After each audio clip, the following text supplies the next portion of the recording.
Hi guys, and welcome back to Love Shock Podcast. I am here with an outstanding lady today, Elena Gopchuk.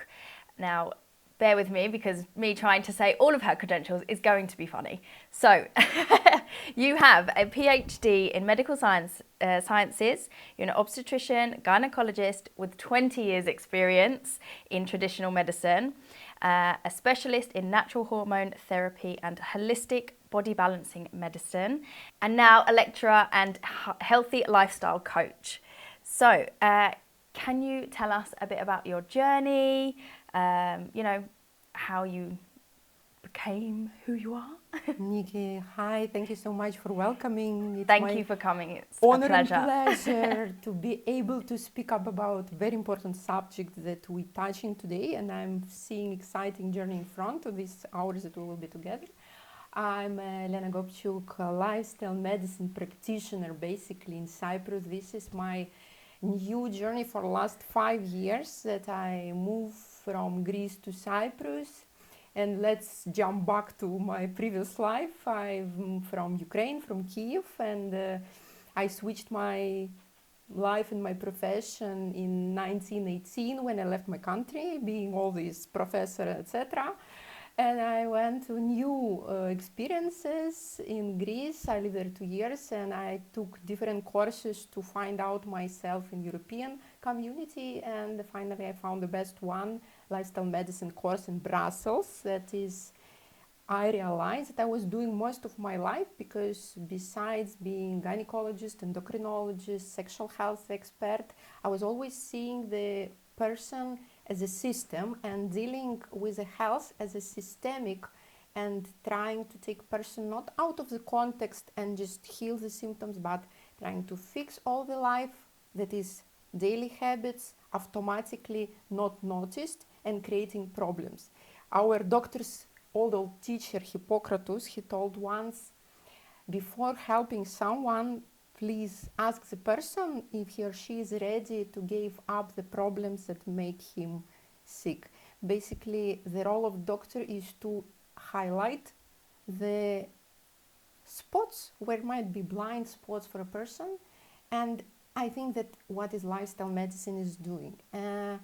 Knowing classical medical approaches that I started, I think in my womb with my mom, because when my mom was pregnant with me, she did her PhD. So I'm a doctor in 4th generation. Wow, and I think it's something genetical. Yes. Affection. So we did with my mom PhD. I was 12 weeks inside the uterus. I don't know if it affected or not, probably did. Sounds like it. And well, it kind of were choices whom to become, a doctor or just there was always kind of like languages and was good in languages. But I felt that these little things that you can be needed and helpful on a daily basis was blinking me a lot. So I became a medical doctor. I studied in Kiev in medical university after all this fellowship, internship. It's a huge journey of endless reading, studies. And the important thing is my country, every 5 years you need to prove your license. So you cannot stop studying, and you need to prove and you need to get your points to be there. So it's attending conferences, traveling for speaking up, and working in a university of postgraduate education. I was also teaching newcomers, and it helped me even better to study things that I might be missing in university.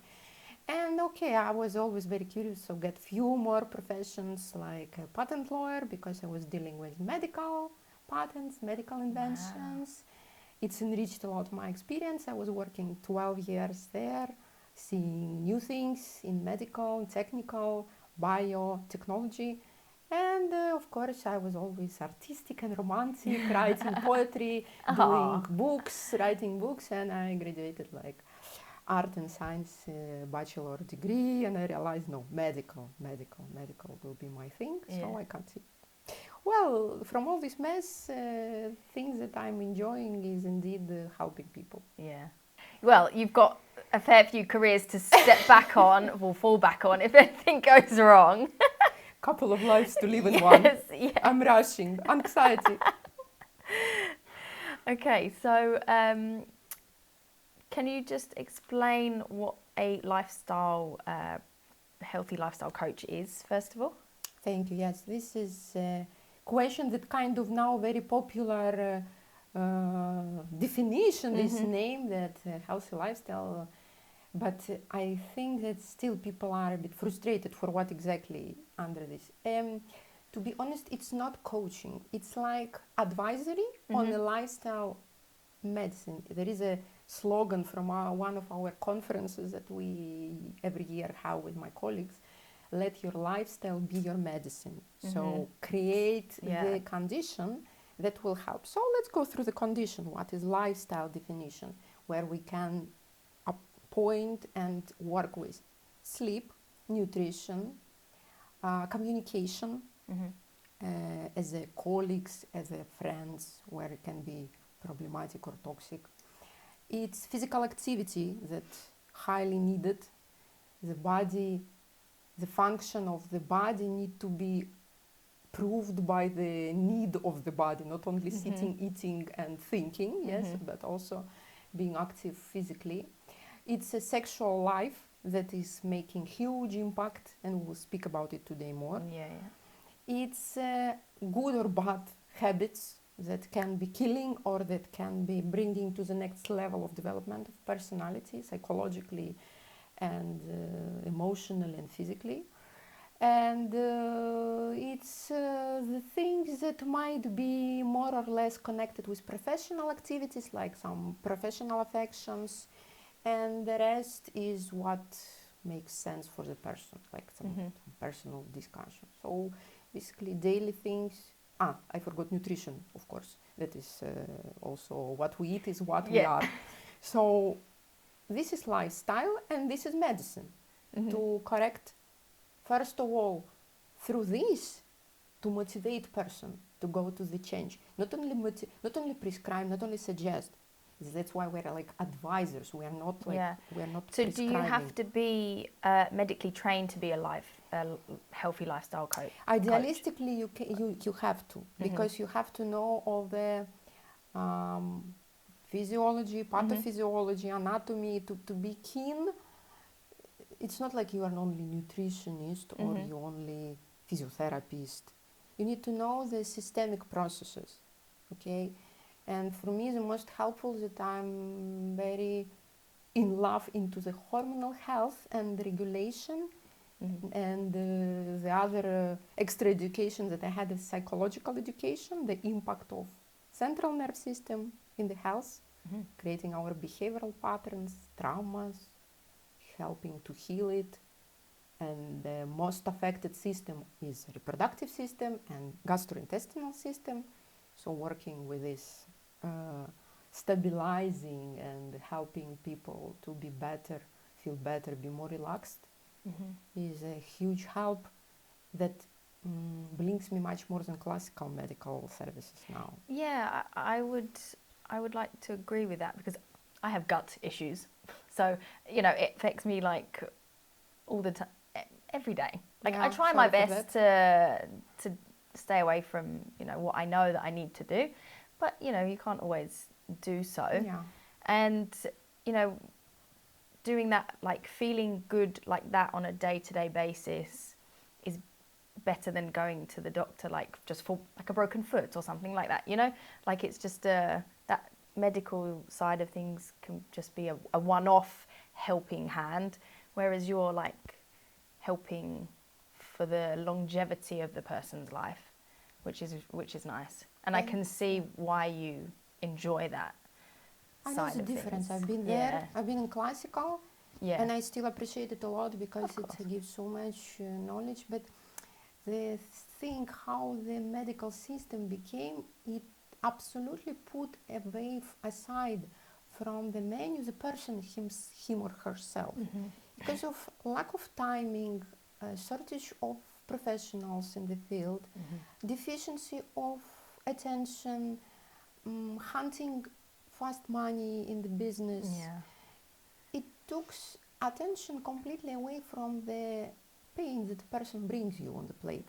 being a doctor, it's not an easy job, because it's not like in the restaurant that someone coming hungry, you give a plate of nice, beautiful food. He's eating, he's happy, easy dopamine, easy satisfaction, and go away, perfecto. With a doctor's job, we're dealing with a lot of pain daily.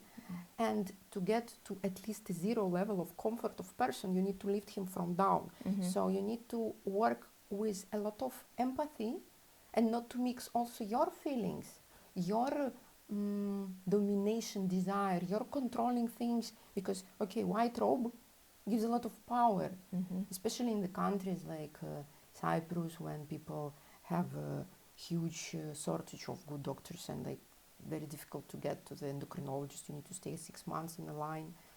And being as well as a patient, as a woman as well, I know how it's important at the moment not to be cruel and not to hurt the feelings by misunderstanding, misaccepting, by denying the problem of the person that is bringing, because it's a huge vulnerability that someone is bringing at the moment, and especially for women, that we're dealing with tone of need in our health due to the all decades of our life, different conditions, pregnancy, post-pregnancy, before pregnancy, periods, postpartum bleedings, etc., tone of things. We need to be very supported with this, and this is the biggest question, how to... Yeah, well, we will definitely dive more into that side of things a bit later. So obviously you were a gynaecologist. Was that the majority of your career?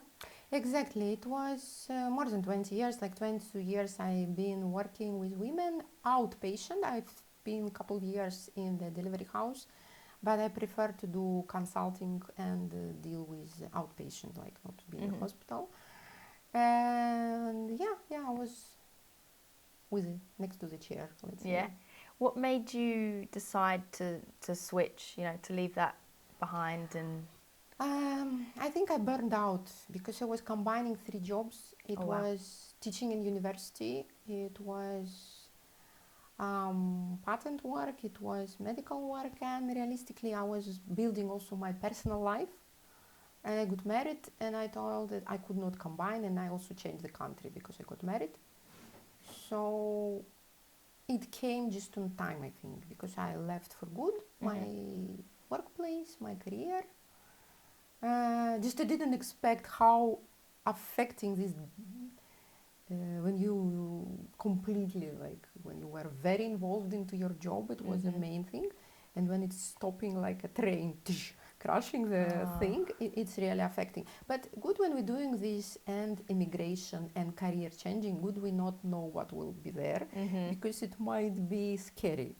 When you're starting to unfold your life in a new place, seeing like, well, Greeks were asking, what are you doing? I'm like a medical doctor. So you're working? I say, well, not anymore. And you starting questioning yourself, who you are, who you are on this stage of your life. So I was working online, doing copywriting. I was always good I had my small copywriting like agency to do articles and main things, and web pages supporting. So that was helping, because if completely, for a person from third country to change country, it's a huge crash because of the non-recognition of diplomas, because of much more heavy amount of journey to do the documents and things like this. And becoming a family member of European citizen, this was my role after I became a lifestyle medicine practitioner. Very nice. Are there, this might sound a bit of a stupid question, but let's not judge any question. This is what I'm always asking my patients, my friends, and my everyone. Guys, there is a question. Let it happen. Yeah. Okay, I know that you've obviously said that you have to be medically trained and stuff to be a lifestyle medical practitioner, but was there specific courses that you took for that role? Yes, that's I think, great impact that my colleagues who developed this profession gave to the universe, to the people.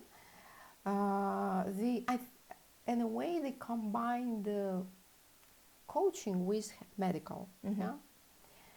I was lucky to take Erickson coaching, life coaching course when I was a beginner as a doctor. So I knew already something. I did it for myself to lift up my educational quality. And when I met lifestyle medicine course, it's a course for medical practitioners, also for nurses. Nurses can become. And I found it very attractive. It was online because it was COVID, first lockdown times, 2020. It's exactly when I came to Cyprus. It was very interesting. It was really opening many subjects for the chronic conditions, for the longevity, for the life quality, and for hormonal health. My teacher, Professor Ioan Hannes in Brussels, he was the one who introduced me to the University of Thessalia, a faculty of lifestyle medicine. Now there is a mastership course in Greece, in University of Thessalia, and together with Ioan Hannes we did few video courses together, lectures with lifestyle medicine in sexual health particularly. So I was covering the subject of hormonal health. And once per year, I have a lecture in Thessalia University for hormonal health for the mastership course. It's wow indeed, because for me, it's like people getting there globally. It's online, people from so many countries. So when I'm seeing the window in Zoom and all the participants, I'm like, wow, I'm seeing all the planet on one plate, and I'm speaking to them. What I can say to them, they know so many things, and we're exchanging knowledge. And this is a pleasure of being practitioner and scientist, because you all the time open for the new things to put in your mind. It helps you to be more productive in your practice. So saying that, how has your approach to women's health changed over the years in that sense? Yeah, it helps also. If years ago I was just suggesting to change clothes to women due to inflammation of genitals, to reduce the tension from genes and things like this, but I was always taking in consideration and clothing and quality of dressing up, and it was like this, a small subject. So now I go through all, and sleep and sexual activity was always on the table, yes, but the quality, the satisfaction quality, the honest answers to herself. So I'm trying, to help. Unfortunately, I used to ask I need to ask a lot of uncomfortable questions. That's normal, sure. And put people in very vulnerable moments of broadcasting something if they want, if they trust. So it's a lot of need to develop trust. Going through all the lifestyle patterns, helping to develop a trust as well. This I found out. And as well, it helps to see the problem more clear. For example, many things connected with nutrition for women. Metabolic health affecting hormonal health so much. Quality of food. Where they get food. From outside or they cooking. From modern advisory to have snacks, to have low-fat food and kill the metabolic health completely, or to return to the roots and support fat burn system correctly and have a healthy healthy diet is not what is like now healthy diet can be considered. Actually, it's many things need to be taken in consideration. So it's more wide range of help for me. I see it like this. And people, my impact, I cannot heal person like this in one consultation or even two. My target is to open eyes and show the blind spots where the person was not seeing. I said, you're right, it was, yes, you see the reason and result in the daily life. So I'm trying to highlight what can be the reasons for these results that we're speaking about. So yeah, as more I know about the daily life is better. Yeah. Jumping to a different question now, what do you think that are some of the biggest misconceptions about women's health? Misconception, you mean the myth? Yes. Myth. Well, it's a lot of objectivization of women. It's like so much job on us, beautiful skincare, perfect behavioral, I don't know, motherhood, career, and it's all in 24 hours. I know, there's just same days not per week. enough days. How not enough time. Endocrine system can cope with a level of anxiety and a level of tension that goes on these expectations to be perfect, and so much inner idealizations due to social media, due to expectations of families, cultural restrictions. So I think the biggest myth is a woman that is doing all this and she's happy and she's healthy. Do you think that social media is impacting women's health A lot. in a negative way? A lot. I believe that we are very frustrated from what we see. We rarely will see our own faces nowadays because we are all mimicking something that is okay. Modern life, we cannot throw it away and go to the forest. If we're not in the forest, we're in society, we're in cultural neurosis because affection creates. So yeah, modern woman is a woman that need to cope with a lot of things simultaneously, be multifunctional, but at the same time stay connected with herself somehow, have self-time, me time, how we call it. So where to find it in 24 hours with a need of running after kids and preparing for a marriage or cooking a soup, or I don't know, even if you have all the help from someone, still logistic and chat for children gymnastic, chat for the I don't know. We are writers on a non-stop daily basis. So eyes, position of being with the social media, heaviness for the body, desire to show how happy you are in the pictures. This how they say now, this epoch of people, happy people with depression, happy depressed people because their happiness outside and depressed on the inside. And because everybody wants to show off their life, that they're perfect, everything's okay, but behind the scenes it's not always like that, is it? We are lying ourselves, first of all. The rest is just the projections. Well, the second myth is that everyone can be healthy. I mean, completely healthy. This is very challenging subject to be completely ideal and this healthy lifestyle complete bringing. No, there is a huge, it's called a healthy lifestyle paradox. Many people who living with absolute reduction of all toxins, their own things, not guarantee health. I saw a news article a few months ago now, but this lady, she was like a raw vegan and she only ate fruit and she died, she passed away.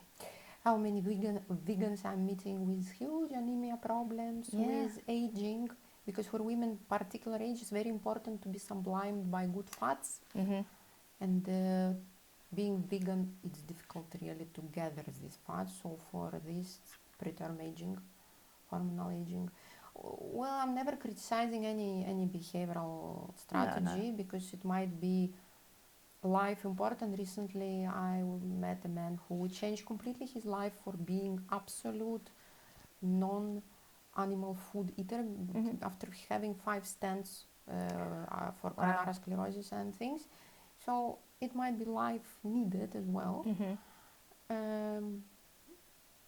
Paracelsus, our also old medical teacher from previous centuries, was telling that everything is a poison, just a dose makes it treatment, and it's all as well about food, water, etc., relationship, communication. Everything can be harming and helping we need to be aware and connected with reality how we use everything that we got from our biological body, our spiritual things, and so on.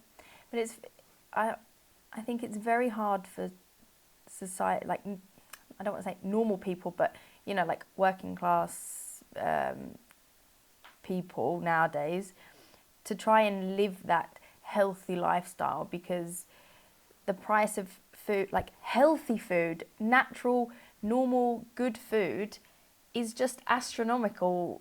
Like the prices of it has just, you know, shot up. And then you can go to McDonald's and get a meal for €4 or €5. So it's, where do we draw the line? Like, how do the powers above us, like, why do they Thank do you for this? this question. This is a good question, and with this question we can go together to the European Parliament. Two blondes, we will make it. And I think they will be listening. Yeah, but they'll they will be just listening tell only. us. You know, there is marketing everywhere, you know. Yeah, no, The I know. definition of healthy lifestyle, as far as you know, also changing year at a year.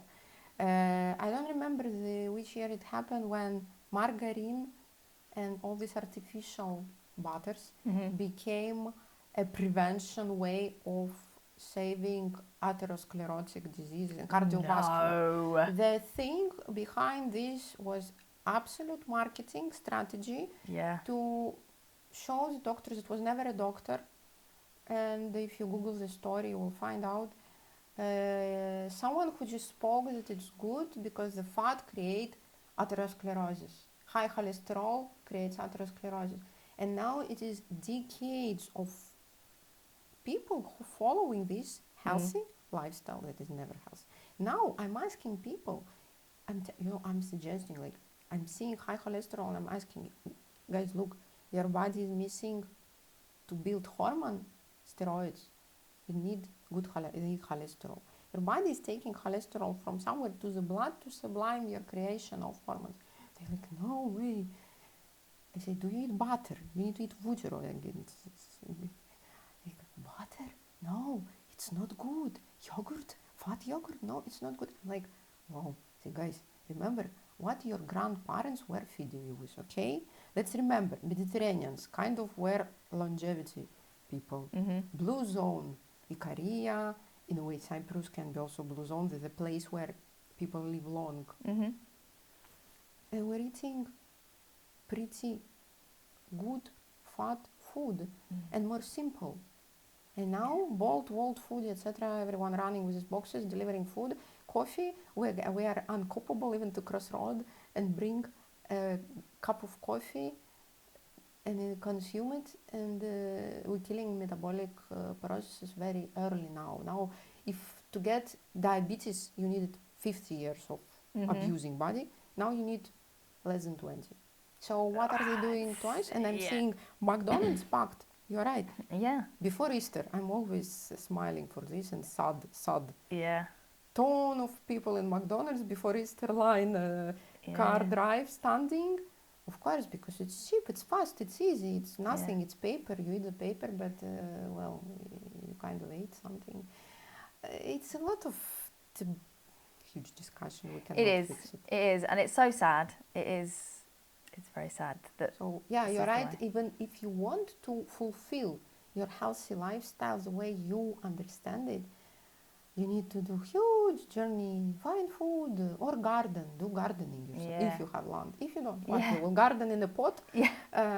You need to have proper sublimers to go somewhere to the bazaar, to Waikiki, to the market to try to buy more organic food. But you see, entering European Union, it became all mess. Everything packed in plastic, and we're fighting with xenoestrogens for bad estrogen qualities that we are getting from the food. So it's a paradox all the time. It's a conflict of marketing and real condition of the biology. What was the biology? Children now, they don't know life without gadgets. Oh, that's for another. It's another time. I think we can definitely get a episode on that one. Okay, so I've got a bit of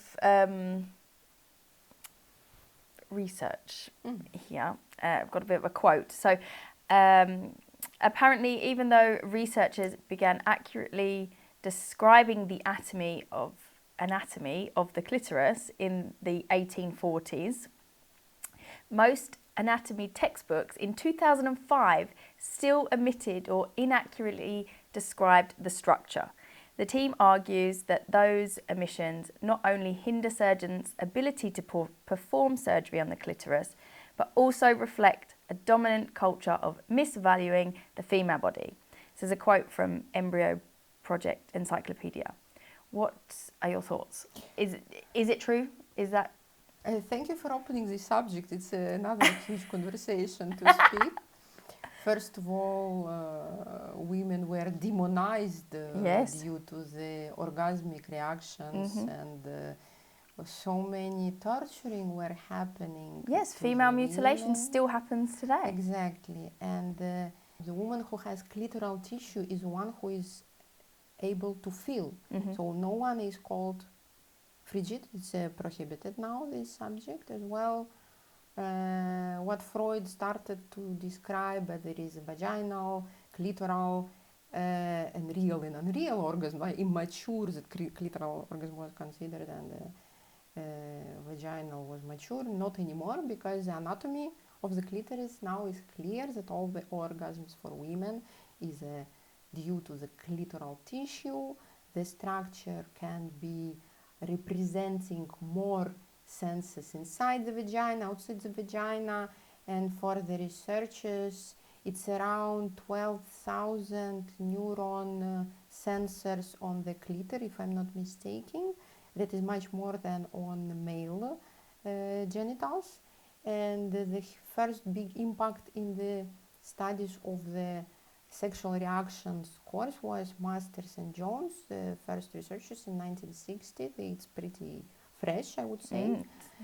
They developed the diagnostic machinery to see the intercourse, how it goes, and what body leads through this. It's a nice movie for those who can be interested. It's a series, Masters and Jones. Suggest you, it's really nice. Opening a lot of subject also, not about physiology, also psychology, relationship. They were inviting people, paying them, and seeing how they were making love and what's happening. Doing the research, they created first camera to see vagina. So they discovered that women have this arousal, and after Plato, and after orgasm, and after can live these episodes again. And for men, the episode without possibility to get aroused is more longer, and it's also connected with age. As older as longer. For women, it's much more easy to repeat orgasm because it's easier for to get from Plato to new waves. And religiously, the violence that is happening, I consider it violence that is happening for clitoridectomy as a way of becoming woman, as I can mention. It's something that is not helping to be healthy, I think. Also found out that the first truly detailed anatomy of the clitoris was added to an OBGYN's textbook for the first time in July 2019. Well, I never look where it was edited and where it was added, but have you seen a difference? The researchers are still going. Now it's clear that it's like legs of the clitoris that covering the vagina front wall, and the head of the clitoris that is representing the location, and due to the location of the main sensation of the head of the clitoris, the stimulation can be more successful from vaginal spots, the so-called G-spot, and or not, because there is some woman anatomically with a high clitoris location, so they will be able to develop mostly clitoritis stimulation from outside, and still possible to train with a bridge technologist, we will speak later. So Well, the science never stopping.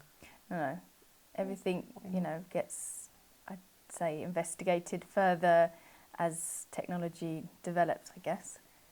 So it's more access to see the tissue, to see the structure we have as better. And women still being objectivized, I spoke about it. Yeah, it's like all the imaging is about women seduction, attraction, shaping, and in patrimonial society it's even more difficult to stay this this definition sometimes men mentioning this Madonna and prostitute when they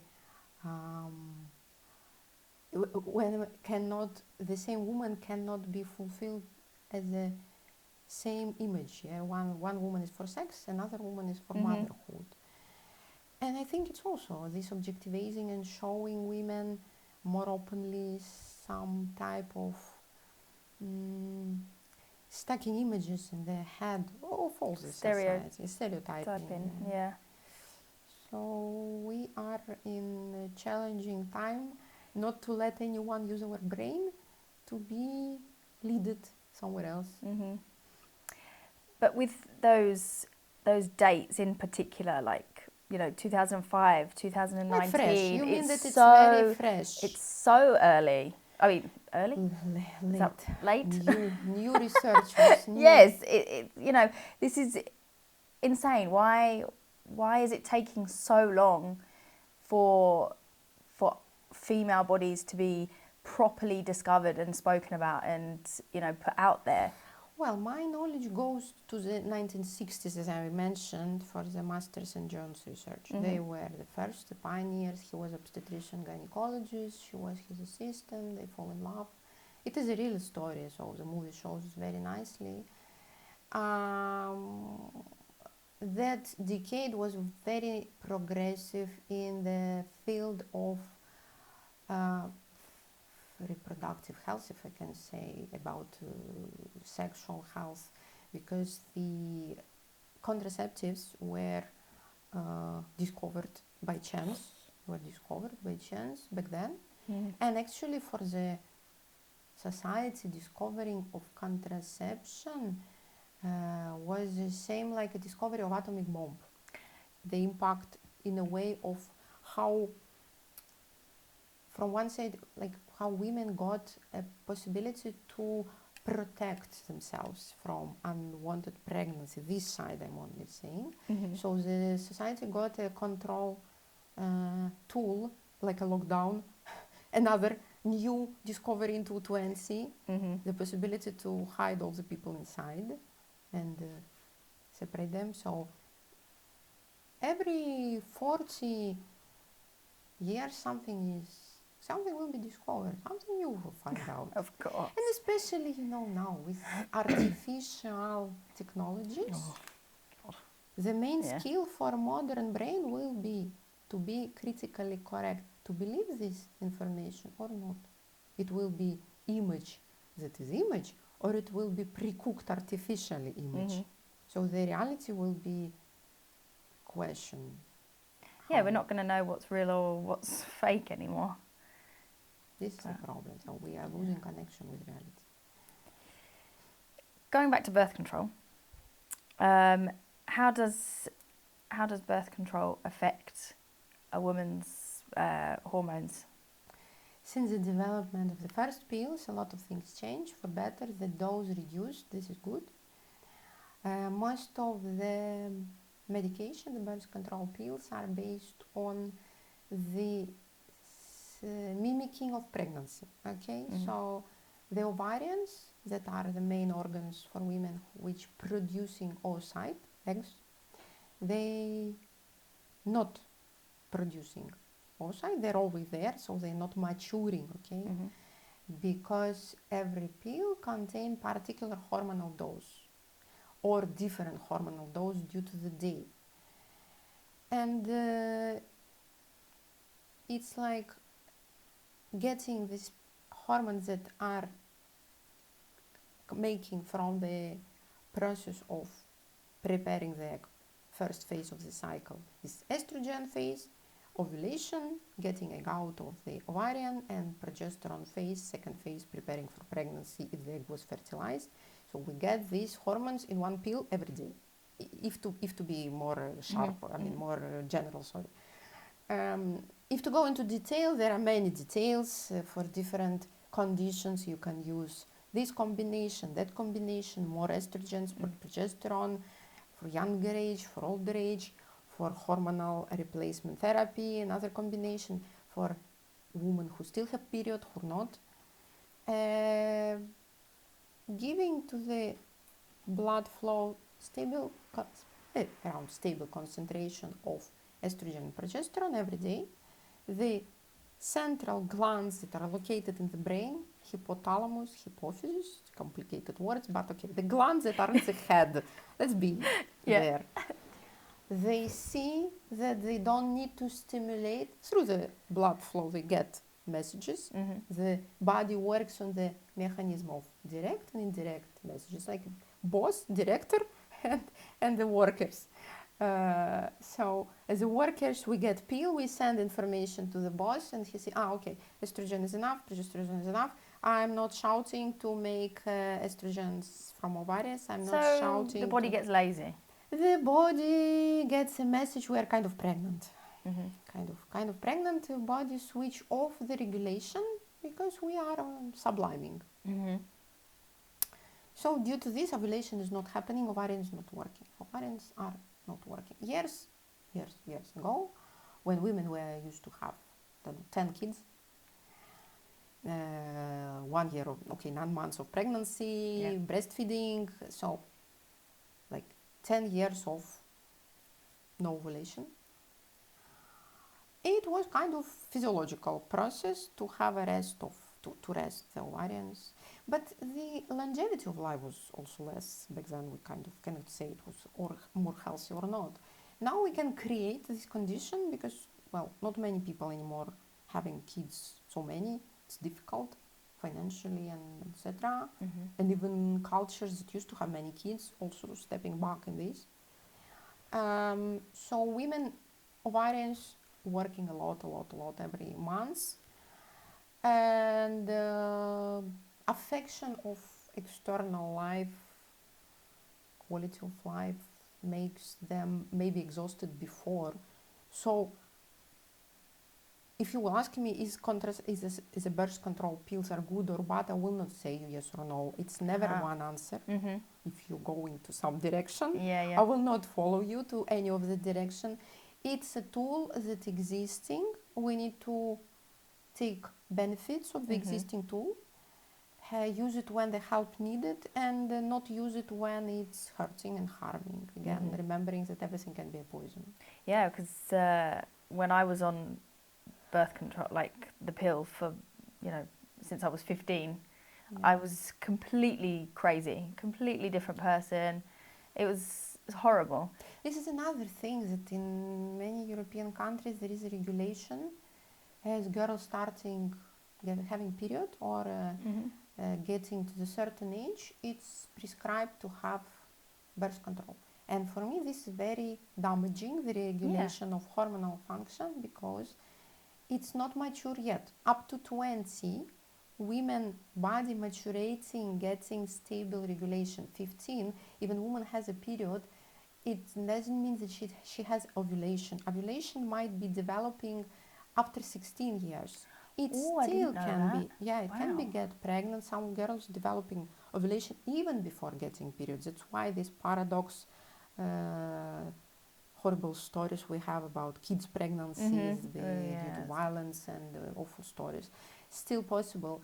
But the real maturation of female body goes when it's 20, and the suggested years to have pregnancies like 20 to 30, the best developed communication between hormonal organs and brain, the best capacity of oxygen to bring the baby and strength, and kind of low anxiety to not run everywhere, I know, So for me, I see many bad, unfortunately, results of this early age Yeah, contraception. I was 15 because when they prescribed it to me, because they thought that I would have PCOS and I wouldn't be able to have kids. PCOS physiological for the girls 15, 16, 17-year-old, because this is an episode, this is a part of physiological moment when ovarian tissue is not ready to ovulate. So this episode is not considered to be absolute direction to be prescribed. There are many other ways to support, also starting from more simple. But as well, depends if the target is a birth control according to the behavioral patterns of the person. In some cultures, it might be very needed. There is a lot of violence for women. It can save a lot of things. To have unwanted pregnancy is kind of a choice. At least women have a choice now. Yeah. Unfortunately, doctors behaving so often not giving a choice. Yeah, it's just like quick fix, quick answer, take that and see you later. And there is also not so many analyzing of the products, because in different country is a limited amount, different like companies that producing. They're different, there are many, but some of them are more on market, some of them not existing in these countries. In the United States, there is absolutely their own names and brands. Yeah, I was researching recently because I have my women, my patients in different countries now, and I need to be following and seeing what's happening there. And really, it's difficult to follow. For example, you change in country, you are on a birth control in US, you coming to Cyprus, you cannot find this product. You need to switch to another one. And if your body go to this drug, it's a huge change that can crash the libido. It can change your mood, make you more kilos. Yep. Tick every single one of those issues I had. Yeah, for these things I used to put a lot of attention and to find the proper way to help. I mean, there is also hormonal contraception can be not pills, it can be transdermal patches, and it can be vaginal systems of delivery, not spirals but vaginal rings. And in general, there are other ways to prevent from pregnancy if we are speaking about this. Combining, because for teenagers, of course, we recommend double security. If the condom is broken, to have something extra like spermicidal suppositories, for example, or cream is destroying sperm and not giving a chance to get pregnant if it's unwanted. And there is a thing. But the most simple, of course, to get prescribed something and you cope with it. With the result of this, you will cope somewhere at home after 3 months till the body getting used to the pill around 3 months. So you cannot just like take for 1 month, stop it. It's a huge kick for the hormonal system. Yeah, I know. And if it's not helping you can have bleedings, you can have awful mood, huge appetite, extra kilos, as I mentioned, libido crash, and you will never even want to have any sex. I mean, what are we doing in this case? So we need to stop, but stop smartly to finish the box, and after to stop. Yeah, it's a big discussion, and the marketing also of contraception, choosing the proper. Yeah, because I also, it's not obviously myself that has had issues, but lots of my friends, whoever has had the pill, has always had something wrong. Like one of my friends had 2 strokes after. It has a physiological explanation because hormonal compounds in the birth control makes blood thicker, and if the woman especially smoking or having other habits, alcohol or something, it's increasing the possibility of clotting, stroking. And the other thing that is period disturbance later, after 50, for example, woman was taking, these cases I'm seeing now, like women were taking from 15 to 30 the birth control, after they want to stop and get pregnant. And the struggle is to return period. because it's secondary amenorrhea, so absence of period, and we're trying to rebuild the regulation to again to do this direct and indirect messaging that I was describing, and the body not following, because if you used to be on drug For so many years, unfortunately, yeah. body won't drug. How would you help your clients in that way? What would you suggest? I'm working with this, and it's sensitive subject. So first of all, the drop from the drug should not be that sharp. You know, you cannot just stop completely. throw it. Yeah. You finish the box, and to proceed the future next month, you need to help to switch either on herbal supplements that can mimic a little bit the hormonal regulation, the hormonal dosing that you were getting before, and keep this to sublime, at least with something. Usually, if the body is fine and there is no extra genital diseases, problems, chronic also non-genital problems, the rebound effect after stopping the pill, the birth control, is activation of ovulation. It's like, wow, I'm ovulating happily. If there is a bouquet, a bunch of something else like thyroid pathology, kidney, liver is a huge impact because all the hormones are exchanging in the liver. Liver plays a main role in hormonal health, liver function, and gut health, because a lot of things starting there. And if all this, if something existing or all of this existing, if central nerve system affected by stress, lifestyle is too much into the artificial, so circadian rhythm, the rhythm from day and night is changed. It's very difficult to restore the cycle easily. So I'm seeing how it is. Okay, if the herbal's not working, we're trying to check. Okay, this is not okay. Here, endometrium is growing. The inner layer in uterus is growing. Okay, then estrogen part is safe. First phase is safe. What's happening? The egg is not maturing. Why it's not maturing? Or it's maturing, not ovulating, not giving enough of hormone to start period. Where to work? To work with the second phase of the cycle, to sublime there with progesterone, either herbal based or hormonal based, but it can be a cream, it can be a drops, it can be pills, it can be many things. Yeah. So it's a, it's like in the cooking.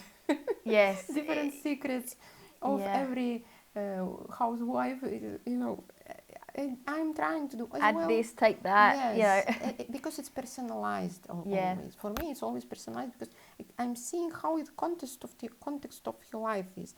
What challenges you live. You live, okay, your profession, your amount of children, your amount of sleep that you have daily. That's questions that you asked me before about how lifestyle helps. This helps to restore the things that you lost for some reason.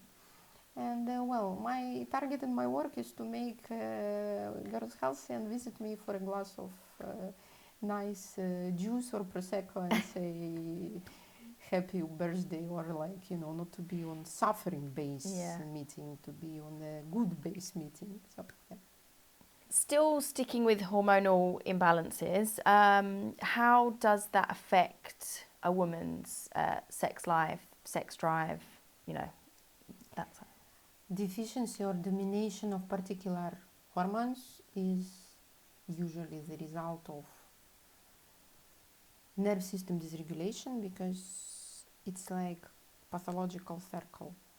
Hormones affecting nerve system affecting hormones, and the result, of course, huge affecting reproductive health and libido, sex drive, lubrication, ability to reach the climax, ability to enjoy in general, ability to relax. So the main, let's say there are many, but okay, the main things we're dealing with and we are able to check in the laboratory system now is like how the so-called female hormones, so-called male hormones, but it's just a definition to keep, because, for example, And testosterone and estradiol we have in both genders. Just the concentration makes difference and influence the anatomy. Besides, every embryo till 6 weeks is a female, and presence of Y chromosome makes it define the testicles, and testosterone makes virilization and developing the male gender. So testosterone is playing huge role in libido, having desire, having also cognitive function, mind clarity, for both genders, of course, mostly mainly for men. Small interesting information that for every new woman, man has higher stimuli of testosterone boost. For every new woman, man has a higher production of sperm cells. Same for women. For every new man, the production of estrogens is climbing up and the desire is climbing higher.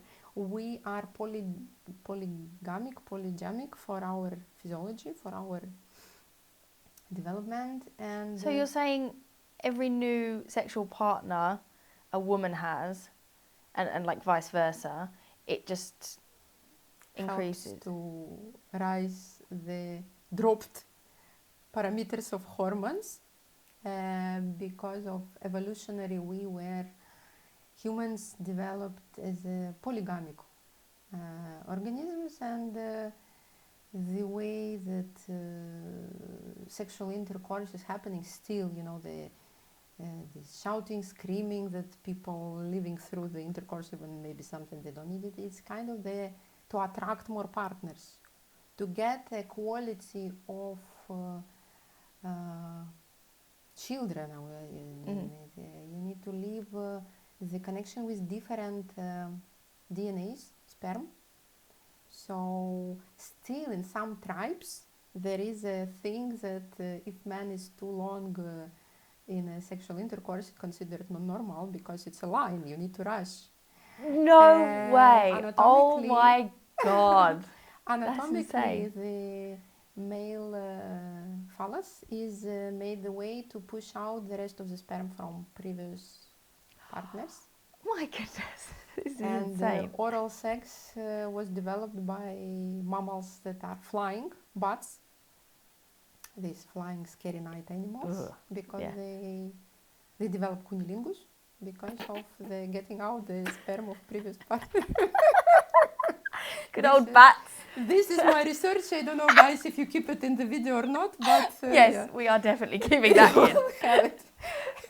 All men and women should be appreciative to bats. The things we consider that we belong to each other forever, is called kind of episodic monogamia. It's like monogamia for a couple of years most often that the people develop. If you go back in centuries, the people were living in a way of promiscuität, called, I think it's Greek word, when everyone were living together to help each other to survival mode. And after, when agriculture appeared, agriculture made people becoming families.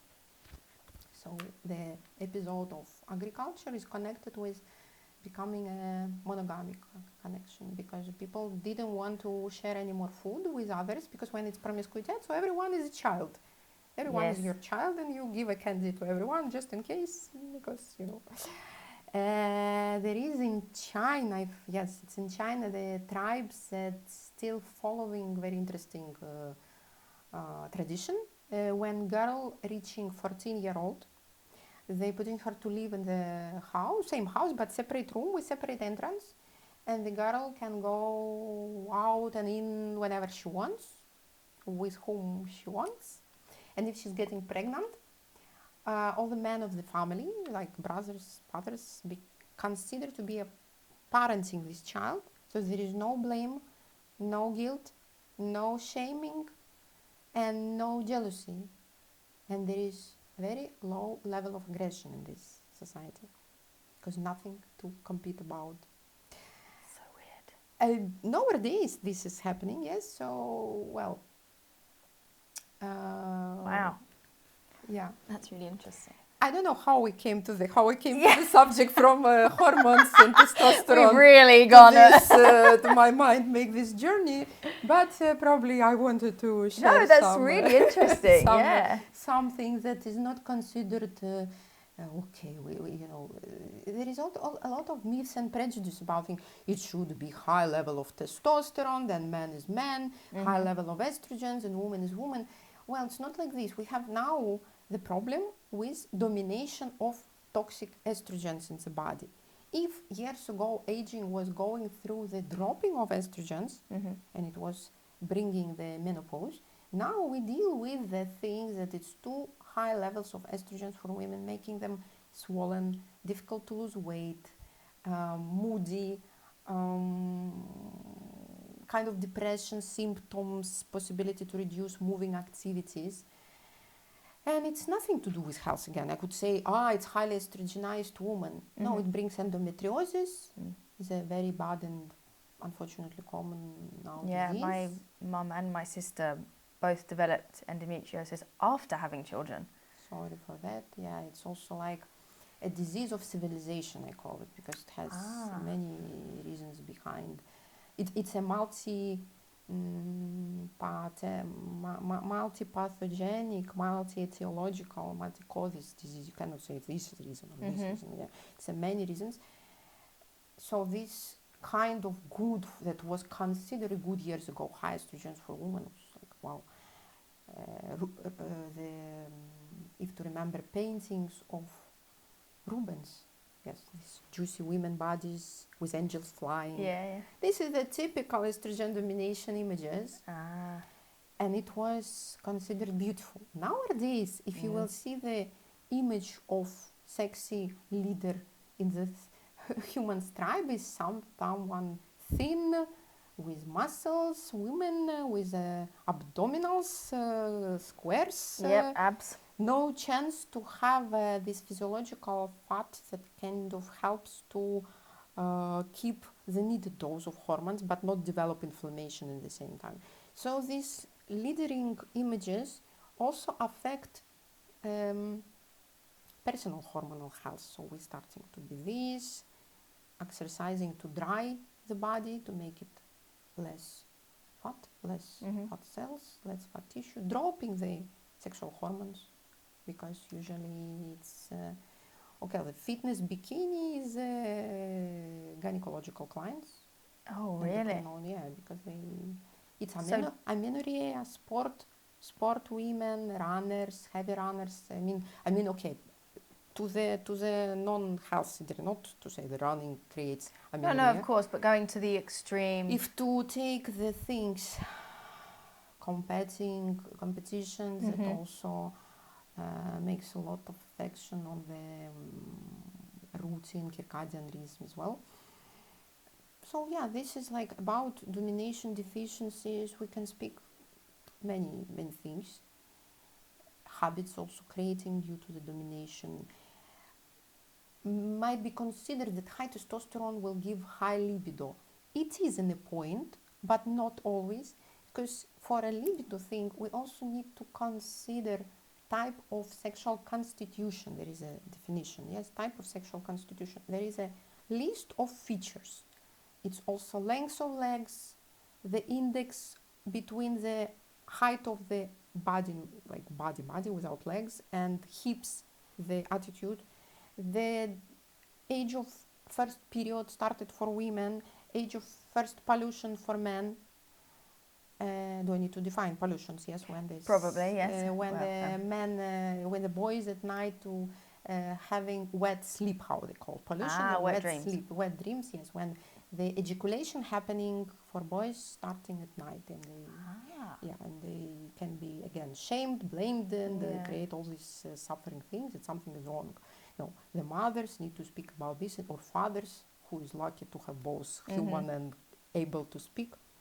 For this condition, actually, I developed my project many years ago, Pro Body, and I'm speaking with teenagers about sexual development. That's so important. Yeah, so type of sexual constitution matters. People need to know their type. It's like a manual. If you have a car, you need to know where is a brake, where is clutch, how to drive. Same with body. If you have a high sexual constitution and you meet the partner with low sexual constitution, it's a tragedy because you will never meet each other on the proper, it will be need behind the complaints, need behind of drama, behind of arguing in the family, need. Because one will want to have more, another will be happy to have sex once per week. Speaking about sexual drive, for example. Speaking about periods and hormone attitude. We need to have balance. First 2 weeks of from the day 1 of period till the 14th day relatively, we speak the cycle of 28 days. It's a kingdom of estrogens. It's a kingdom of good skin, when the egg is blossoming, when the desire is higher towards ovulation. Man looks more nice. Yes, everyone. There's so much things on like social media. It's like, you know, when you really fancy your husband, when you're ovulating, and then you absolutely hate him when you're due and on. After the sadness coming, and there is a kind of maybe joke, maybe not, between doctors and psychotherapists, like why women need every time new dress. Do you have any idea why do we need every time a new dress? For me, it makes me happy. Because it makes me happy, makes me feel this way. Yeah. There is the answer that if the ovulation and fertilization didn't happen in that dress, we need a new one. That dress is wow, okay. not interesting anymore. Every ovulation need new dress. Yep. Realistically, you know, when you go, for me, I could say, I go shopping, even I'm not buying anything, but I do this window shopping. Yep. Some new bag, some new dress, some new thing. Oh, makes sense. Yeah. Women are gathering. For women, health is very important to gather proper material through the food and through the habits to build a good egg, to build good oocyte.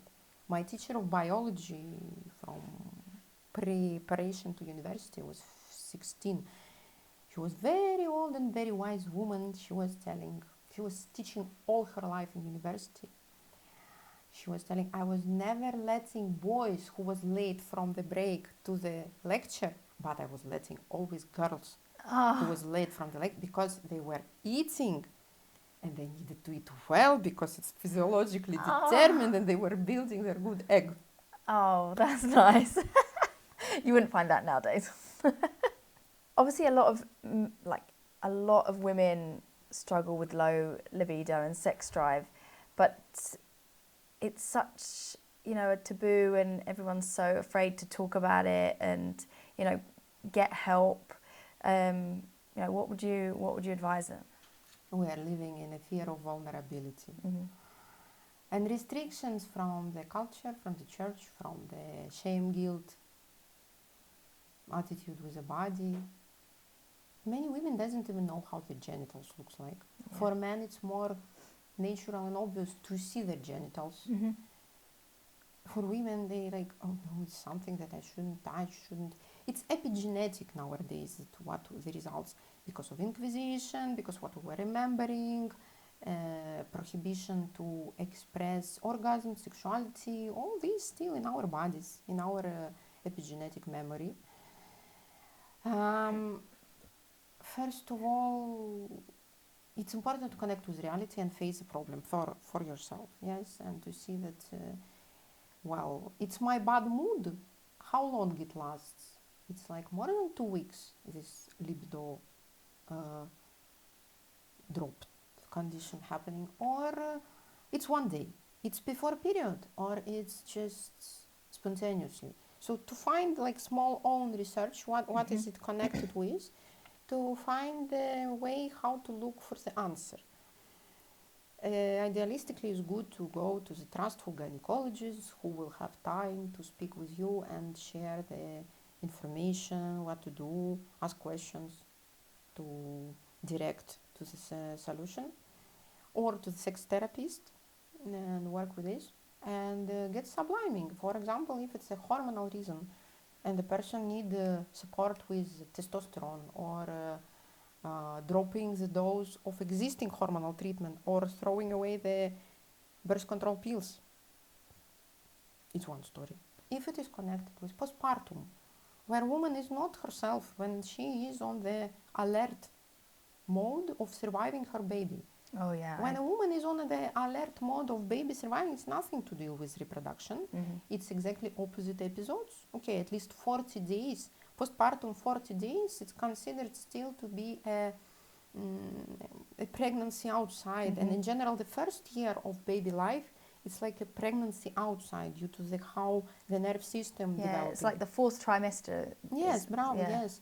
It's like the proper physiological merging moments, not when we merge when we're 40 and we're merging with our partners to be one, and we cannot after recognize each other and we stop wanting each other because we're like this.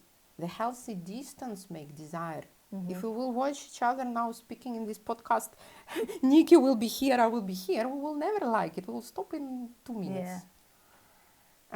Proper distance, ecological expressing the need, proper lifestyle support, proper support of nerve system regulation, emotional regulation, ability to speak about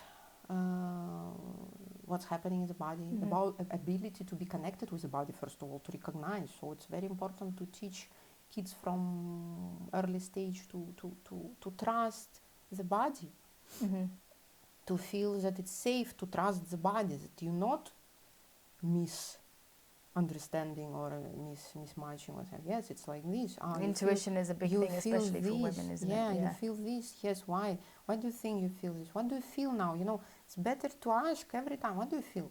How it is reflected? Where it is reflected in the body?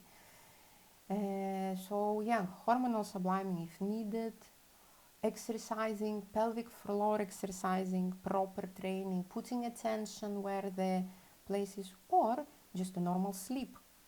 When we're exhausted, we cannot. When we're not sleeping, for women it's very important, 7-8 hours, very important to rest. When we're not calm, when we have disease with other organs, where it's extragenital pathology, thyroid dysfunction impacts a lot in libido, brain, nerve disease, something, depression. So. Oh yeah, I had postnatal depression, and I had to go on serotonin SSRIs or whatever they're called, and it really destroyed my libido. Also taking pills and it's a lot of things to take in consideration. So vulnerability needs attention. And, not to be silent, to be brave enough to speak up, to broadcast. And I believe there is everywhere is a solution. I believe it. So just you need to be patient and getting help. How can speaking as a male and a woman partnership, how can a man help their partner, their woman partner, in something like this? Well, it's a perfect question. Thank you for opening it. Mature man has a capacity to contain women emotions and child emotions, and woman containing also, and child and the rest what's happening.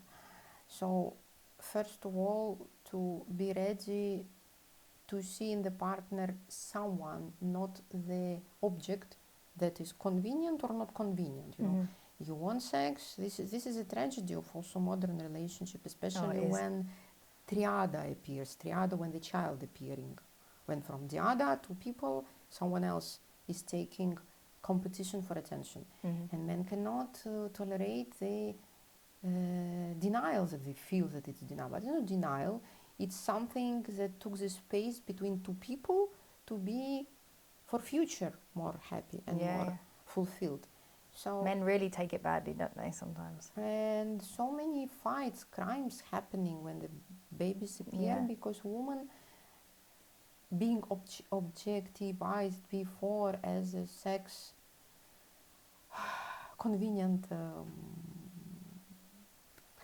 object, stopping satisfying this need like this, and having her own things creates a problem. So the men need to consciously go into parenthood, fatherhood, understand that it will be some time and couple need to discuss. And there is a couple that working, operating perfectly. They creating moment, having children. Husband knows he's coming from work. She gives him baby for 45 minutes or 1 hour. She goes to take a bathtub, doing training exercise for pelvic floor, napping maybe this hour, not doing anything. And she's ready for a sexual intercourse after. Because if all the tension and hysteric and all this of the baby is on woman head all day, what you want? You want just run to the forest. I was working with the infertile couples that were struggling for children for 10 years and more. And after giving a birth, they were saying, coming to me, disappointed, I want to go to the forest. Yeah, I'm feeling very seen in this episode. Like, I am. The human nature. Look, the woman, 7 years it takes to have a child till the certain copable condition, because human children are very vulnerable from the birth. They cannot take care about themselves like other animals. So this is another reason for monogamic connection for 7 years. The cycle is 7 years. Every 7 years, woman is ready for a new partner. God, it was 7, 8 years. Oh, no. Cut that bit out. Cut that bit out. We will not. It was 8 years. Yeah. We will not tell this secret. Yeah. No, that you can cut that bit out. But yeah, 7 years cycle. And yeah, it's a physiologically evolution. It's evolutionary determined. Many things in us happening due to the evolutionary ideas, and we're trying to rationalize everything. Am I thinking incorrectly, or if I've misinterpreted something, that every 7 years, is it our skin cells or some part of our cells regenerate? Regeneration, yes, regeneration. So that's coincidence or evolutionary? Yeah, evolutionary. Not to me, it's too evolutionary. Yeah, coincidence maybe. Maybe. With a 7 year. Nice number. 7. Yeah. A lucky one. Yeah. Sorry, continue. No, I think we need to, to move on. Either go deeper in the subject or yeah. Okay, you solutions. mentioned pelvic floor. How... Where it is, how it is, please what explain, it is. yes. Yeah, because there is a ceiling, there is a floor, and where is the pelvic? And somewhere in between. Yeah, the thing that I'm usually bringing my moulage of the pelvic floor, but it stays at work, so I will be speaking on my hands. Well, basically, there is a place on which we are sitting, and what helps us to urinate, stop urination, do defecation, go toilet, stop it, control it. So there is a layers of muscle that connected like a hammock, yeah. Hammock, yes. And the sphincters that are closing the physiological openings, like urination, urethra, anal, and these all things holding ourselves not to prolapse when we're walking, sitting. For animals, it plays more roles. They can wave the tail. Oh, it is more developed for them. We have rudimental tail. It's oscoxicum. I don't remember now fast in English how it is. So it's the end of the spinal cord. So we cannot wave it. But if to fantasize, we kind of can use it more practically. It's a joke. So to keep all our weight, especially for the condition when it's pregnancy or overweighting, it's a lot of tension, a lot of pressure. And unfortunately, the majority of time our life we're sitting nowadays. By sitting, we're not developing muscles, they're not working. These muscles can be trained by consciously... I'm doing it now. Bravo. And let's do it together. Blinking, squeezing. And you know how many marketing is also behind this. It's courses of super women. Korean women are the top in this. Yes. They throwing arrows. They smoking cigarettes. And the Thai women throwing the ping pong balls out. This culture is amazing in a way that, okay, the beauty is the less features that they developed physiologically, but technologically, Korean women teaching girls from very early age to use pelvic floor exercises. They're gathering together, they're doing blinking exercise. A Kegel is the one who described the exercises of... Oh, that's why it's called Kegel exercises then. Lifting up, like you stop urination, relaxing, and again and repeat as much as possible. And important to also cooperate is with breathing and with diaphragm. So when the course of the vaginal womb building, it's training of intimate muscles. It's also cooperated because it makes much more power. And the good trained pelvic floor can take unerected phallus of men and make it erected and make sex like this. So it's a good skill. It's a prevention of aging. It's not, for me, it's not for all these tricks to throw arrows. But indeed to prevent prolapse, because aging goes with prolapse, weakness of muscles happening, pregnancy, pressure, traumas, breaking of the perineum during the birth gives a problem. So after all, this need to be lifted, and it's created, if the tonus of muscles is low, it's creating problems for urination, leakage of urine, a lot of incontinence of things, and women suffering silently very often. So a good gynecologist, osteopathologist, chiropractitioner, how they call it in here, can help for training. And also there is a tools that you can find in sex shop. I was going to say, my next question is, yes, do you recommend using sex toys? For sure, there are very good inventions that having been created for years, since Kegel just described the technology of exercising and helping, and also increasing blood and lymph flow, preparing for sexual intercourse, increase lubrication before the sexual intercourse. A lot of advantages, and sex toys can help with all the mentioned conditions before, like prolapses and so on, and generally to feel fit, healthy fit, with the muscles that are not in the gym, like with weights. There are weights for vagina. There are special balls. Well, we've got some here in the studio, so we can let's see. Have a look. Let's see. And woman actually need to create her own cosmetic bag for not only cosmetic, but for her secrets and the tools that help her to be sexually satisfied. Because the satisfaction is on the woman responsibility. It's a nice subject to use the technologies that we spoke at the beginning that can harm us, but they also can help us a lot. So in Cyprus, we're lucky to have the shop for adults that is broadcasting the all and even more needed and wanted tools to and help family life and help happiness and help women to be better. So let's see what is on the table and what woman can buy and help herself.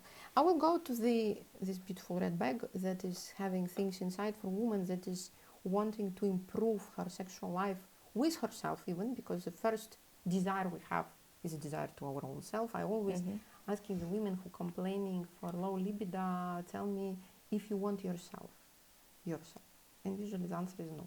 So from there we starting, and from there we're unfolding many things through the different senses. The program I developed is a sense activation, and we're going through the senses to subconscious. This is the fastest way to reach the block, the problem, the discomfort, and start healing. So we can, let's say, okay, if to go aside from pelvic floor a little bit, and in general what to have at home that can help develop health of pelvic floor and health of sexual health, I would take stuff one by one to see what is inside. So this is a lubricant, water-based, and there are many, and this is crucial, important for happy sexual and general life for women thing. And oh my God, 21st century, I'm still seeing people that desperately not having possibility to have sex because they're dryness of the vagina. I was just about to say, like, is it, where's the line cross? It's like, Comfort. is it bad to be dry? Like, what, how does that? Look, we put so much effort and attention for this cosmetological improving how we look. Mm-hmm.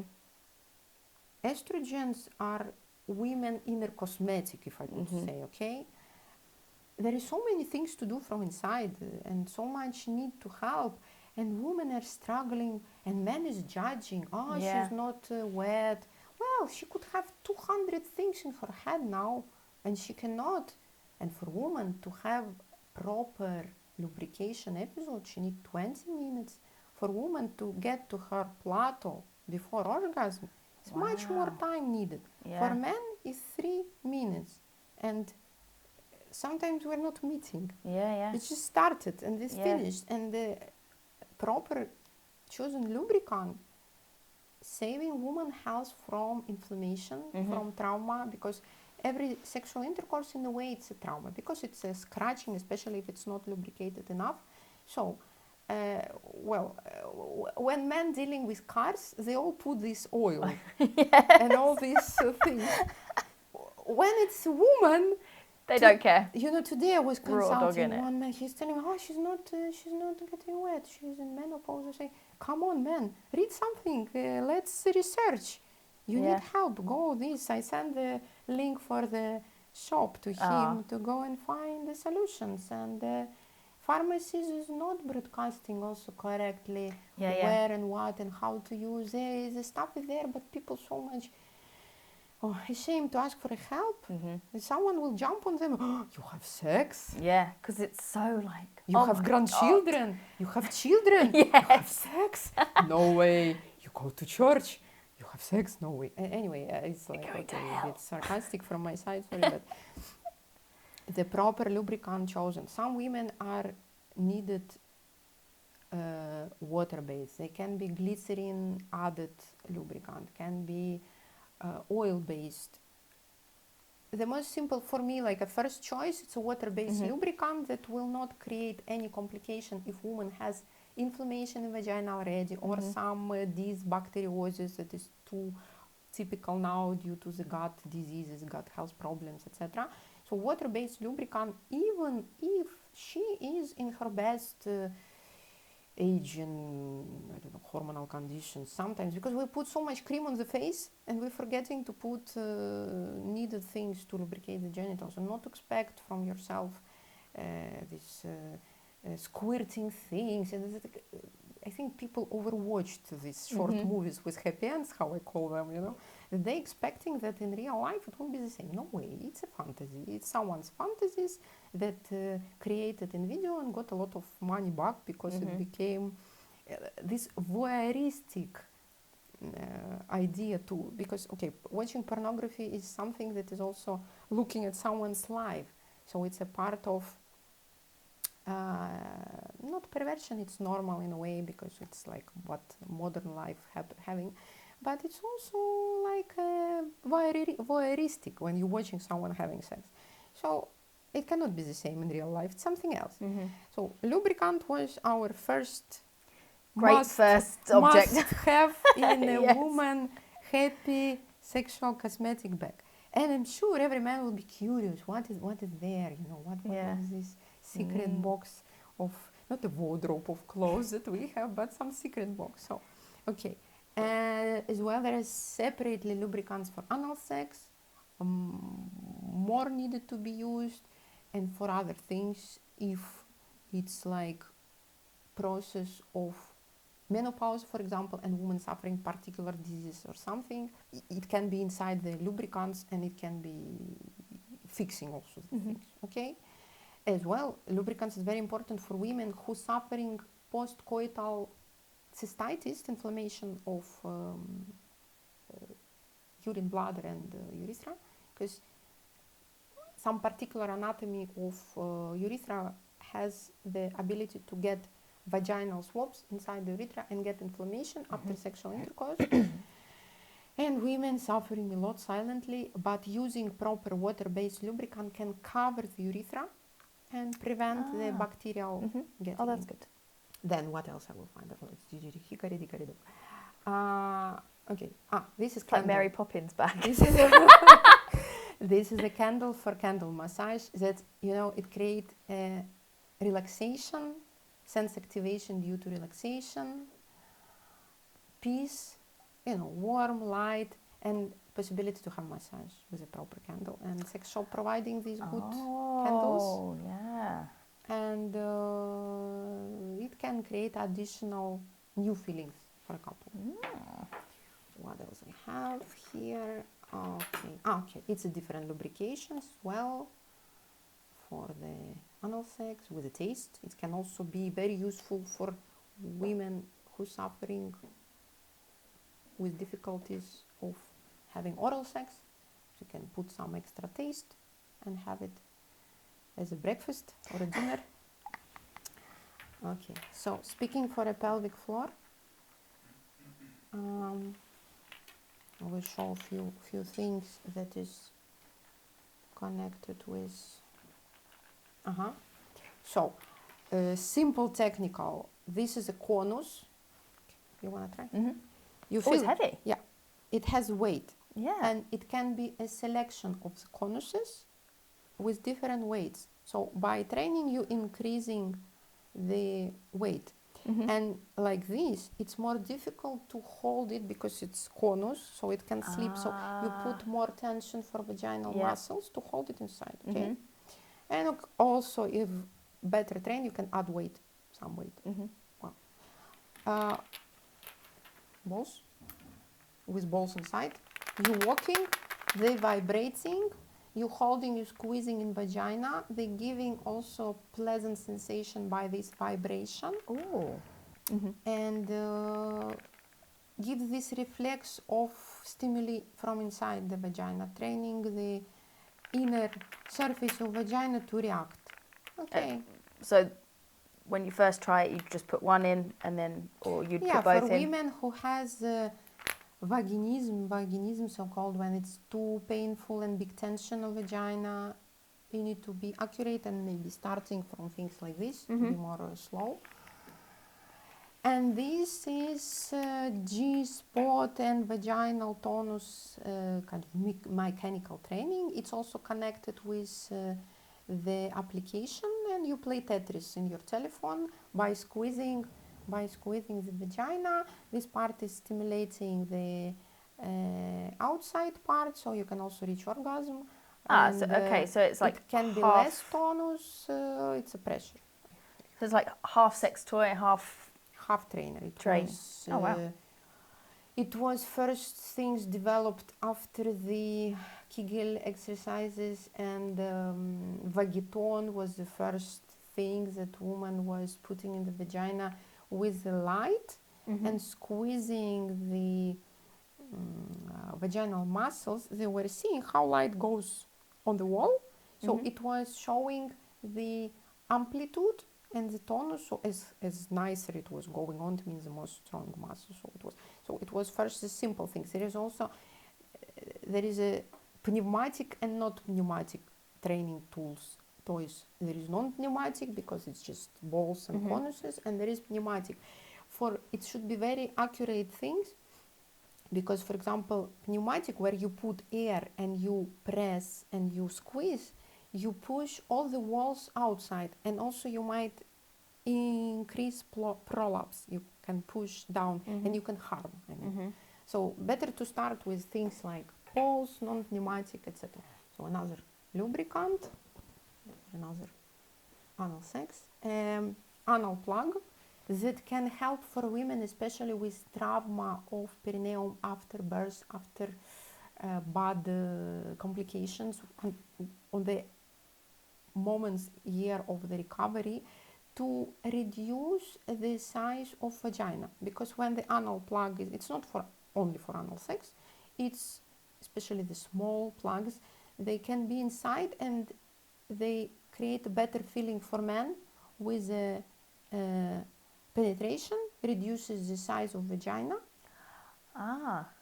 Okay. And for women also can help the training, the squeezing thing. Some women develop good orgasm from the branches of clitoris that goes around the anal place, and can help to have orgasm for women.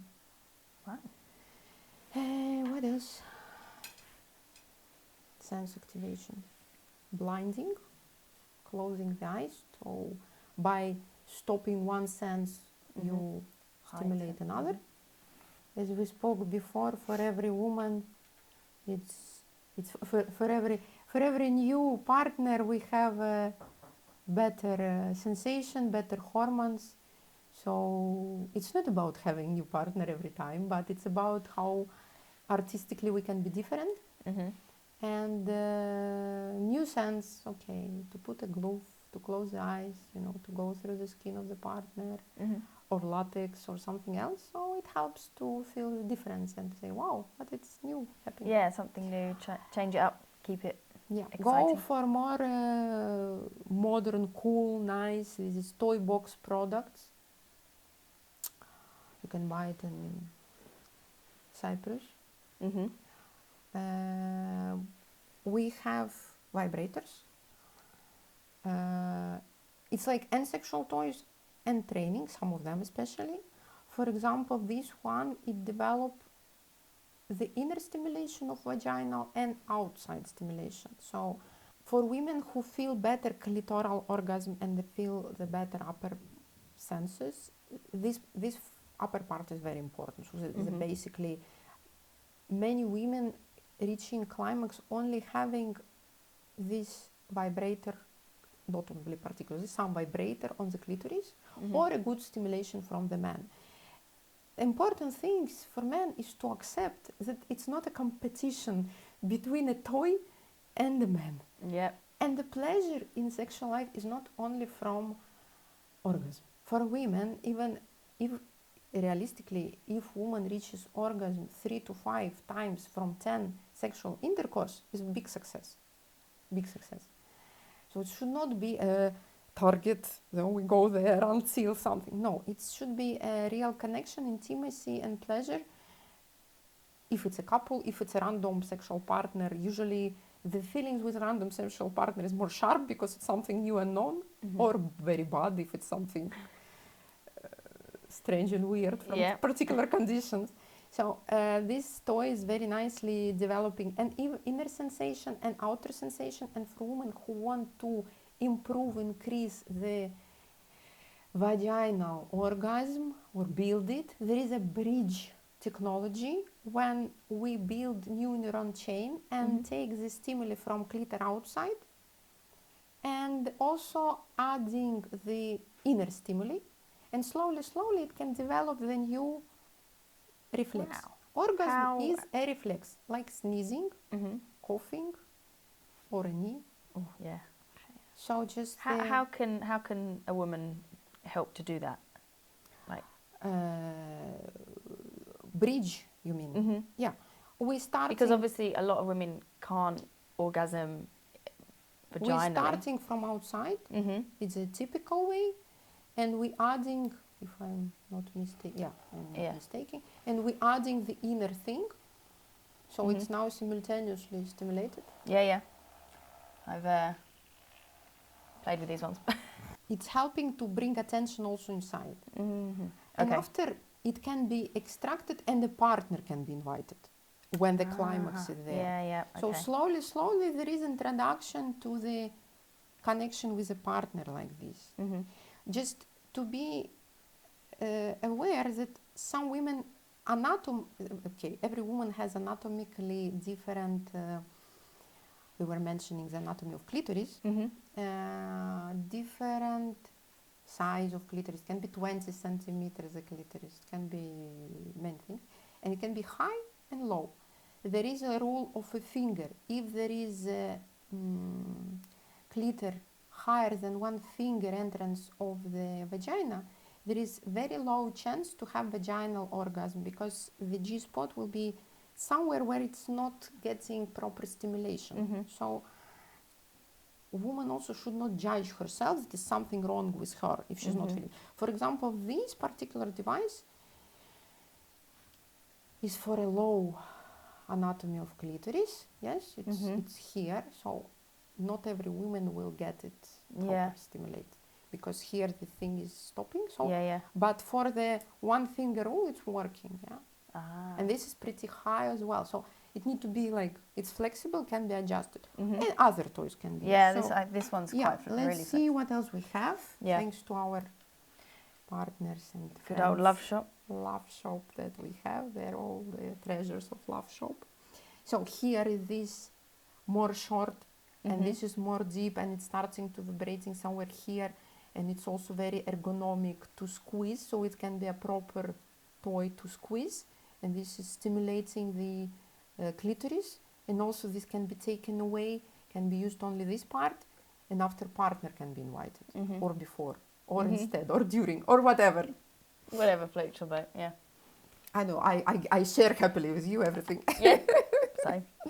This is also one very nice, softly stimulating the outside. Also, some women have high sensitivity of genital lips, so this is covering also more of stimulation, and this can be squeezed. So women outside of sexual intercourse can use this as a self-training tool, as a safe, pleasing tool. Orgasm is something that on the responsibility of woman herself. It's not a idea to wait a magical partner that will come and fix everything. Never happen. We need to know ourselves, like a manual for the car, to show how to drive this car to someone and be honest and open to speak. This is another difficult subject to open up. Especially like with women, finding that confidence to tell a partner what they like. Pretend. Yeah. Exactly. Because after these short movies with happy ends, everyone believes that in 7 minutes it's a happy end, but it's not like this. And men sometimes disappointed from previous partners that were faking orgasm, faking pleasure, and with new partners that honestly telling, sorry, I don't feel nice like this, I don't feel, is telling that everyone before were feeling good, so something wrong with you. And who knows the truth? No one knows the truth realistically, only trust can help. So these other variations of possibility to squeeze, to train, to please, stimulation of genitals is needed to improve blood flow, lymph flow, to prevent health issues by stacked blood flow. And even if woman not able to have orgasm with partner, it's very important to get this climax relaxation either with her own fingers or with a toy or whatever she's used to have, because it will release tension and neurosis. This toy is very nice. It's a big flower and it's like clitoris stimulation. So here we're not speaking about the training, but we speak about outside stimulation. And also different shapes, different longitude of the things helps to find your own toy, your own tool. We all happily go and buy plates for cooking, pots, knives, choosing ours, furniture, blah, blah, blah. But this is biologically more important for our dopamine, serotonin, oxytocin, the hormones of happiness, connection, intimacy, attachment, that can so easily be solved, because usually we're shouting at each other due to the disappointment of non-covered needs that are shouting inside us. We love each other, we're happy with partners or alone, and we need to develop good sensation and happiness even if you not have partner at the moment, or you don't want to have partner, or you're so fed up for having partners that cannot at this decade of your life be your comfort zone. You know, I read recently, the best for human psychology is another psychology. The worst for someone's psychology is another psychology. So it's a contradiction. And thanks to Love Shop, we have... Yeah, if obviously anybody's watching right now that are suffering with these types of issues and would like to try some of the toys, you know, check out their physical stores in Limassol and Yanamassoya, Omonia. The staff are really helpful. They can guide you in a lot better ways, like you said, than like a pharmacy can. Their range is incredible, over 10,000 products. So yeah, please check them out or go online, loveshop.cy. Always got offers on, so check them out. And I will open one secret if I possible. Go for it. This brand, Toy Box, is developed by the owners of Love Shop. They know their due to stuff. the analyzing of tons of toys that they were bringing from different countries. The guys are doing amazing. I'm sending them my love and big thanks as a practitioner, professional and a woman myself by having easy, open ability to choose the things for the physiological need, despite, sexual life, pleasure, orgasm doesn't consider life needed physiological need. No one dying without sex, like without food or things, but still for the psychology and the support of quality of life, this can be life-changing things. Yeah, and this is not a big deal. Like, you know, sex is our brand of Love Shop, and you know what Love Shop do, you know, to promote pleasure, and sex is fun and enjoyable, so it's not intimidating. Just go and get some stuff and have fun. Toy Box is very competitive to the top world famous brands that are on the market, and we tested this with different toys and they're very, very good quality. So One last question for you then, Elena. One piece of advice that you wish every woman followed? Nikki, it's such a beautiful question that I will think what advice I would give to myself, to you, to each of us, to feel ourselves connected with the moment, with our own body, to be attentive and kind to ourselves, to be kind, to be person who is the most mercy and kindness giving to yourself first. Keep taking good care about inner and outer self, and never forgetting about personal desire, inner desire of your own self. Never forgetting about beauty under different conditions. The beauty can be also different, but never forgetting that it's making this life beautiful and saving the world. And really respecting the body as a treasure that's the one we have for all our life. Very true. That's lovely. Thank you.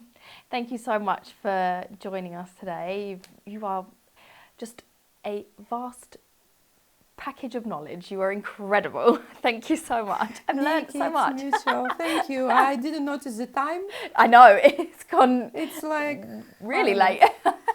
We could stay here forever, taking out of the boxes different things, and with you it's very interesting to speak. Oh, thank you.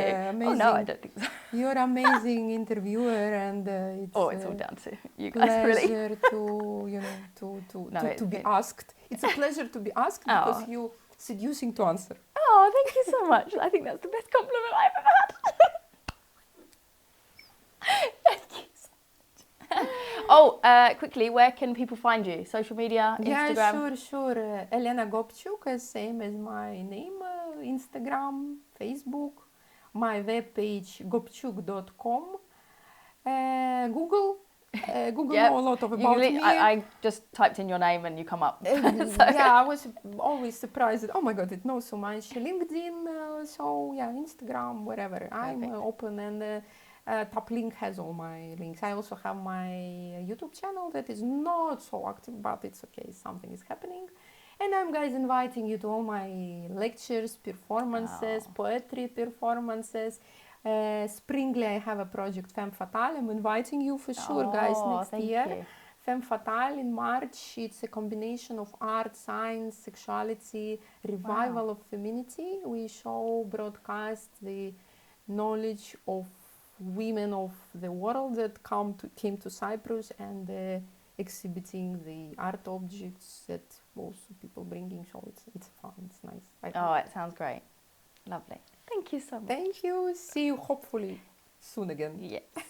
And thank you guys for watching, and we'll see you next time.